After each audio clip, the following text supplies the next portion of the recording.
여러분 안녕하세요, 균큐입니다. 오늘의 오프닝 멘트는 저도 뭘 해야 될지 잘 모르겠네요. 그럼 지금부터 시작합니다. 고고고. 간만에 보는 형님이죠. 니콜라스 케이지. 니콜라스라고 하면 아카데미상 나무주연상으로 연기파 배우에 등극하고 더 록, 페이스 오프 등의 액션 대작에 결혼도 여러 번 하고 피규어도 차도 집도 사고 싶은 건 다 사고 니콜라스 하고 싶은 거 다 했던 사람인데 얼마 전 인터뷰에서 하고 싶은 게 있다고 밝혔죠. 제가 뮤지컬을 한 적이 없어요. 근데 노래를 잘 못합니다. 노래방에서 퍼플레인 부르다 삑사리가 났을 정도니까요. 그래도 나간다면 지저스 크라이스트 슈퍼스타에서 본디오 빌라도 역이 좋겠네요. 거액의 채무를 수십 편의 묻지마 영화에 출연하며 몇 년 만에 탕감한 니콜라스는 곧 내셔널 트레저 3에 출연한다는데요. 사람 일 모른다지만 니콜라스 케이지 일은 진짜 모르겠다는. 샘 스파, 피터 파커, 토비 맥과이어가 예전에 누군가를 사칭한 적이 있다고 합니다. 얼마 전 미국 커뮤니티 레딧에서 Ask Me Anything 캠페인을 통해 밝혔는데요. 예전에 한번 일라이자 우드라고 사인을 해준 적이 있어요. 그때 팬이 너무 흥분했는데 실망시키고 싶지 않았거든요. 어떠세요? 이렇게 보면 좀 닮았나요? 그러고 보니까요, 해리포터 다니엘 레드클리프가 과거 인터뷰에서 했던 말이 떠오릅니다. 자신의 전기 영화를 찍는다면 주연을 일라이자 우드로 하고 싶다 라는 농담을 하며 둘 다 키가 크지 않고 하얗고 파랗고 큰 눈에 머리도 갈색인데 똑 닮아서 언젠가는 같이 연기를 해보고 싶다고 밝힌 적이 있었죠. 얼마 전까지 뜨거웠던 축구 열기, 그래서 궁금해진 요 커플 샤키라와 제라드 피케. 자, 이 사진을 보시죠. 피케가 12살 연하의 새 여친 클라라 티아 마르티와 구강컵 발표회에 참석했습니다. 피케와 11년간 사귀고 두 아들까지 함께 가졌던 샤키라는 두바이에서 아들들과 크리스마스를 즐기고 있었습니다. 샤키라와 피케는 현재 완전히 헤어졌으며 친권 합의도 끝나서요, 조만간 샤키라는 미국 마이애미로 이주할 예정이라고 전해집니다.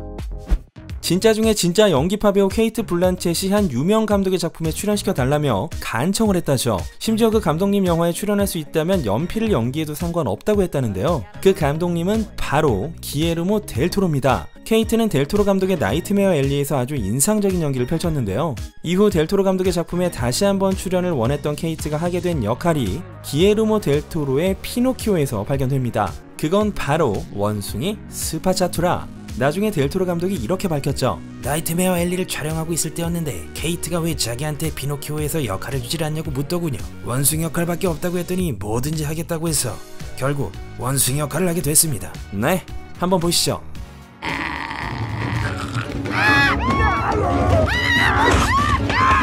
이것은 귀한 연기로군요. 2012년에 세상을 떠난 전설적인 가수 휘트니 휴스턴, 영화 보디가드와 그녀의 음악들을 기억하시는 팬분들이 많으실 텐데요. 그동안 숨겨져 왔던 그녀의 사랑을 미국 음악계의 한 중진이 고백해서 화제입니다. 휘트니는 1980년 여름 캠프에서 로빈 크로포드라는 여성을 만났는데 이때 휘트니가 16세, 로빈 크로포드가 19세였다죠. 그리고 나서 로빈이 휘트니의 어시스턴트로 일하기 시작하지만 이 무렵부터 이 두 명이 단순한 친구 사이만은 아닌 것 같다는 소문이 나오기 시작합니다. 당시 두 사람은 결코 그걸 인정하지 않았었는데요. 2019년에 출간된 로빈의 저서 A Song for You My Life with Whitney Houston 속에서 휘트니와 열애 관계에 있었다는 것을 고백했습니다. 올해 12월 23일부터 휘트니의 전기 영화인 휘트니 휴스턴 I Wanna Dance with Somebody가 공개되지만 여기에도 로빈과의 관계가 그려져 있었죠. 그리고 얼마 전 오랜 세월에 걸쳐 휘트니의 음악을 만들어 온 프로듀서 클라이브 데이비스가 그녀와 로빈의 관계를 언급. 그녀들은 10대 무렵 1년간 연애 관계에 있었다. 지금까지 그녀가 중독자가 된 이유를 두고 욕구 불만이었다든가 남편 전에 다른 남성과 사귄 적이 없었다든지 여러가지 일이 보도됐는데 맞는 얘기가 하나도 없었다. 그녀가 전에 사귀고 있던 남성을 몇 명 알고 있다. 마이클 잭슨의 형인 저메인 잭슨과는 2년 정도 사귄 적이 있었다 라고 밝혔습니다. 패션 브랜드 H&M이 저스틴 비버 컬렉션의 판매를 중단한다는 발표를 했습니다. 얼마 전 H&M은 저스틴 비버 얼굴이 프린트된 스웨셔츠, 백, 저스틴의 곡인 고스트의 I Miss You More Than Life라는 가사를 프린트한 자켓, 폰 케이스 등을 판매했는데 저스틴은 자신의 인스타 스토리를 통해 내 허락도 받지 않고 H&M 측이 이 컬렉션을 팔았다. 난 아무것도 승인한 적이 없고 내가 당신이라면 절대 이것을 사지 않을 것이다 라고 발언. 그러자 팬들의 항의가 빗발쳤고 H&M의 홍보 담당자는 다른 라이센스 상품들과 마찬가지로 적절한 승인 절차를 밟았다. 하지만 이 협업과 저스틴 비버의 경의를 표하며 우린 해당 컬렉션의 판매를 중단하기로 결정했다 라는 입장을 발표했습니다. 예전에도 비슷한 사례가 있었죠. 2015년 리안나가 패션 브랜드 탑샵 측에 자기 사진이 들어간 티셔츠를 무허가로 판매했다고 소송을 걸었고 이 브랜드는 리안나에게 한화 5억 3천만 원을 지불했습니다. 그리고 2019년 아리아나 그란데도 비슷한 이유로 패션 브랜드 포레버 21을 제소했습니다. 드라마 브레이킹 배드의 제시 핑크맨 에런 폴이 이름을 에런 폴로 개명했습니다. 이게 무슨 말이냐면요, 원래 에런이 성씨로 쓰는 폴이 가명이고 실제 성은 스터테반트, 그러니까 본명은 에런 스터테반트인데요. 아예 개명을 하고 싶다고 올해 11월 법원에 신청서를 냈고 이번에 정식으로 인정이 되었다고 합니다. 그리하여 아내의 이름도 로렌 폴이 되었습니다. 이제 진짜 에런 폴이 된 에런 폴이로군요. 잭 에프런이 올해 2살이 된 올리비아의 생일을 축하하는 메시지를 공개했습니다. 사진을 보시면 이 사랑스럽고 귀엽고 깜찍한 올리비아는 말이죠, 잭의 딸이 아니라 조카도 아니라 동생입니다. 올리비아는 잭의 아버지인 데이비드 에프런과 그의 두 번째 아내의 딸로 잭에겐 이복 동생인 거죠. 암튼 축하드립니다. 저도 저런 동생이 있었다면 좀 더 세상을 아름답게 바라볼 수 있었을 텐데 말이죠. 사실상 지금의 MLB를 지배하고 있는 선수 이도리 오타니 쇼헤이가 역사에 길이 남을 초대형 계약을 맞을 가능성이 점쳐지고 있습니다. 얼마 전 뉴욕포스트지가 9명의 유명 에이전트들에게 물어본 결과 상당수의 에이전트들로부터 아마도 5억 달러가 넘을 가능성이 높다 라는 전망을 들었다는 것이죠. 승률이 높은 팀은 최소 4억 3천만 달러 정도는 딜을 걸 것이고 최소 연간 4억 달러의 10년 계약 정도는 딸 것이다 라는 의견도 있었지만, 반면에 항상 종합평가 지수에서 엄청난 점수를 낸 만큼 5억 달러를 넘을 가능성이 충분하다며 MLB 사상 최고 액수를 돌파할 것이라는데요. 오릭스의 요시다 마사타카가 보스턴 레드삭스와 5년에 9천만 달러짜리 계약을 하진 않나 대형 계약이 빵빵 터지고 있는 메이저리그에서 진짜 끝판왕이 될 수 있을지.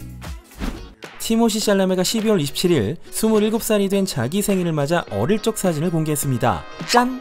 와, 머리 꼬라지가 이래도 졸기네요. 넘어가시죠. DC의 블랙아담 드웨인 존슨이 MCU로 간다는 소문이 급부상하고 있죠. 블랙아담의 흥행이 저조했던 데다 워너가 최근 제임스 건과 피터 사프란을 DC의 공동 CEO로 앉히면서 급격한 궤도 수정이 이뤄지고 있고, 그 과정에서 블랙아담이 아웃. 그런 드웨인은 얼마 전 마블 코믹스의 아이콘인 스탠 리의 생일을 축하하는 메시지를 새삼스럽게 트위터에 올리며 그의 친절이 나를 감동시켰고 몇 년이 지나서야 고맙다고 말할 수 있게 되었다. 스탠 리가 살아있었다면 올해로 100살이 되었을 것이다 라고 말했습니다. 블랙아담을 다시 못 본다면 그것도 그것대로 아쉽지만 MCU에서 뭔가를 한다면 그것도 그것대로 땡큐인데 말이죠.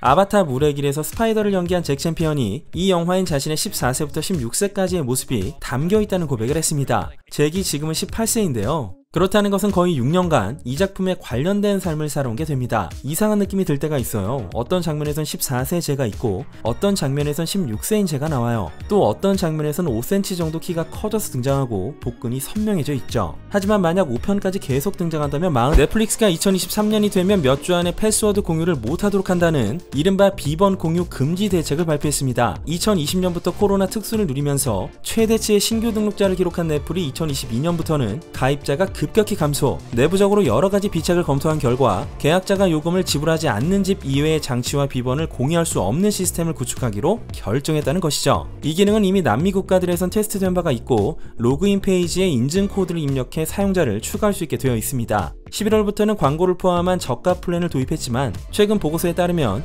이 플랜을 지지하는 사람들이 그다지 많지 않다고 하네요. 계정을 공유하기 위해 추가 사용자가 지불할 액수는 밝혀진 바 없지만 넷플의 최종 목표는 분명해 보이네요. 이렇게 되면 다른 OTT들도 비슷한 절차를 밟을 것으로 예상됩니다. 네, 오늘은 여기까지 하도록 하겠습니다. 영상이 재밌으셨다면 구독과 좋아요를 부탁드리겠고요. 그리고 어제 업로드된 아바타 물의 길 완전 분석 영상을 이어서 감상해주시는 걸 잊지 말아주시고요. 그러고 보니 오늘 새해가 밝았습니다. 올해도 잘 부탁드리겠습니다. 지금까지 주간 김효케 K였습니다. 해피 뉴 이어! Did you leave or not? You said that you meant to, but you forgot, and I never saw it coming. Should have been